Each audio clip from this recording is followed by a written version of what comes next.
That count one is just hanging there in the air. Angela Corey, with all due respect, is in deep denial. I mean, when she says we put on everything we possibly could, no, they didn't. He's going to die in prison.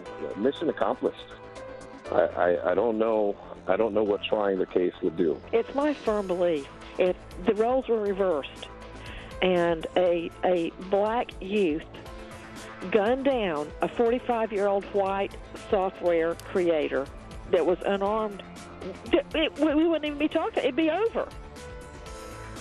You know what happened over the weekend? Yes, it was about what the jury said and what the jury didn't say, but a lot of it has to do with the reaction to all of that and the significance of this case in light of the facts of this case, in the shadow of the verdict in the George Zimmerman Trayvon Martin case.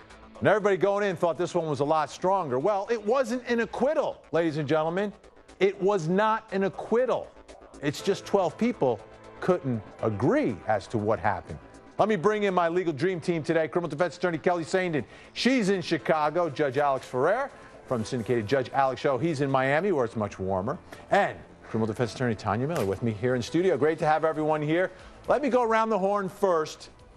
When you first heard that the jury was not going to be able to agree on count one murder, Kelly, what was the first thing that went through your mind? I was sick to my stomach, and I thought Zimmerman. I thought that it was going to be a George Zimmerman verdict, that the jury was confused and they didn't understand the facts, and the families were going to be very upset.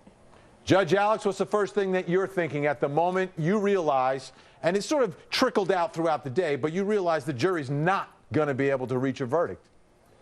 Yeah, we kind of came to a conclusion of that as the day went on. I thought they're probably going to convict him on the other counts because there's no self-defense that justifies him shooting into that empty car, so it's not going to make a difference as far as him getting out on the street. That's not happening, and he'll be retried. So to me, it was a disappointment because I thought the case was strong, but, you know, he won the battle and lost the war, as we said many times. Tanya, what was your reaction when you realized, count one, they're not going to be able to agree? It's not that he's found not guilty, but, you know, from the defense perspective, anything other than a conviction is a victory in a sense. That's true. And I was disappointed for that reason. But look, Vinny, I mean, we do have some clues about what was going on back in that deliberation room by sort of reading the tea leaves of these questions.